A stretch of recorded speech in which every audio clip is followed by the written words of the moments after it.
baahida loo qabo saxaafad dabagal sameysay Soomaalida. Warfaafinta dunida maanta waxay tahay udub dhaxaad aan la'aanteeda waxba kala socon karin. Dadkuna haddii aysan haysan lahayn warbaahin waxay weylahayeen xogta joogtada ah ee haatan warbaahinta ay la wadaagto, iyaga oo noqon lahaa kuwa waxba ogeyn haddii xogtaasi aysan jir lahayn. Qofka xogta uu ka haysto deegaankiisa iyo dunidiisa ayaa suurageliya inuu si habsami leh howlihiisa u maamulo, noloshiisana u qorsheysto oo uu ku talagoosto tagtado taaganka iyo timaadada. Dhanka kale saxaafadda waa awood ka mid ah awoodaha qaranka uu ku dhisan yahay, waayo waxay ilaalisaa cid walba oo ku xadgudbi lahayd qofka muwaadinka dalkiisa iyo dadkiisa intaba, si la mid ah sida biliiska iyo garsoorka looga cabsado kale. sidaa darteed maanta ma jirto ummad dhisnaan karta warbaahin la'aan. Qofka dunida iyo bulshada la qabsan karana ma jiro oo aan helin xogta saxaafadda ay bixiso. haddaba waxaa dhab ah meelaha ay Soomaalida ka curyaantay oo dib u dhac xoogan ku jira waxaa ka mid ah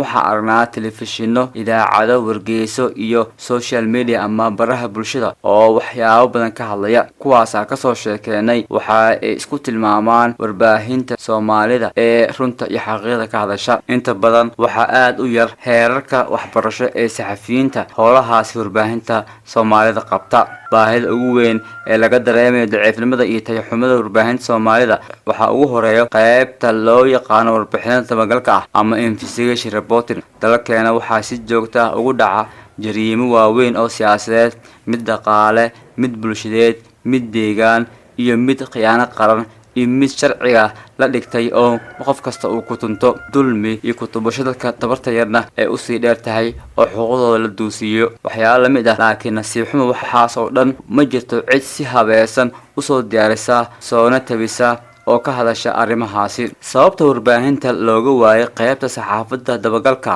ee muhiimka ah waxaa la dhihi karaa ilaa 3 meelood oo liita awoodeed sida dad badan qabaan. waa midda koowaad aqoon saxaafadeed ee hawsha lagu qaban lahaa oo aad u yar. tan labaad oo ah awood yari dhaqaale iyo mid agab oo saxaafadda ama suxufiyiinta haysata. midda saddexaadna waa xorriyadda ama xorriyad la'aan iyo sharci ku tumasho ka jira dhulka Soomaalida, cabsi gelisa saxafiga isla markaana awoodaha la rabo inuu dabagal ku sameeyo ee xilli kasta ay gacanta ku dhigi karaan isla markaana ay isaga nolosha dhaafsiin karaan.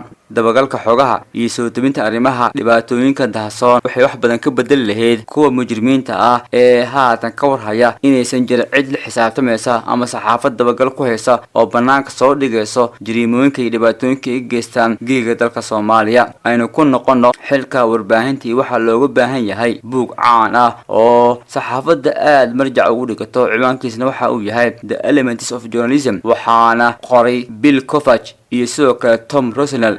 9 tiir oo xeer ah ayayna suxufinimada habboon iyo warbaahinta ay ku soo xusheen. 9 tiir ee udub dhaxaadka ugu dhigeen saxaafadda waxaa ka mid ah 1 run sheegid, 2 dadweynaha oo aad dhankiisa xigsato, 3 habsami iyo hubin, 4 in laga madax banaan yahay cidda dabagalka lagu sameynayo, 5 in aad iska dhigto inaad tahay indho si xor ah u haya dadka awoodda leh, 6 dadka in aad fursad u siiso warbixintan in la naqdin karo, 7 in aad ku dadaasho masalada muhiimka ah in muhiimadeeda muuqato, 8 xogtu inay si guud uga hadasho ama masalada u wada daboosho isna haysato, 9 suxufiga inuu damiirkiisa adeegsado. Richard Cookson oo ah nin ku xeel dheer aqoonta saxaafadda dhinaceeda dabagalka ama investigation reporting ayaa waxa uu qaban jiray barnaamij noocaas ah oo BBC-da ay soo deen jirtay. waxaana uu sheegayaa haddii aad doonaysid in aad dunida wax ka bedesho waxaa kugu filan oo kaliya qalin, warqad iyo maskax fayow. intaas baadna ku ridi kartaa madaxda faasidka ah oo ku kashifi kartaa shirkadaha xadgudubka ku haya bulshada adduunka. mar kale waxa uu yiri warbaahinta dabagalka ahi asalkaba waa inay ka tarjumaysaa oo kaliya danta caamka ah.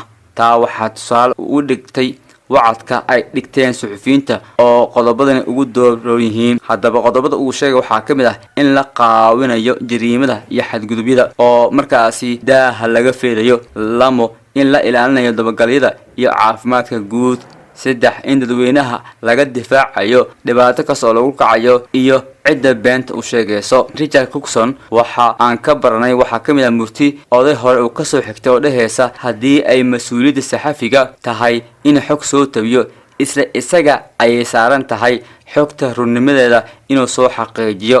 waxa uu tusaale usoo qaatay haddii laba nin aa guri ku dhex wareysanayso uu midna dhaho roob ayaa banaan ka da'aya halka kan kalena uu dhaho waxaa jirta qorax, adiga ayaa laga rabaa in aad kacdo oo daaqada hubiso ama banaanka u baxdo, isla markaana kadibna aad sii raadiso kii beenta sheegaya sababta ku kaliftay beentaasi uu sheegay. waa dhab suxufiyiinta Soomaalida inay haystaan duruufihii badnaa aynu bilowga kasoo sheegnay.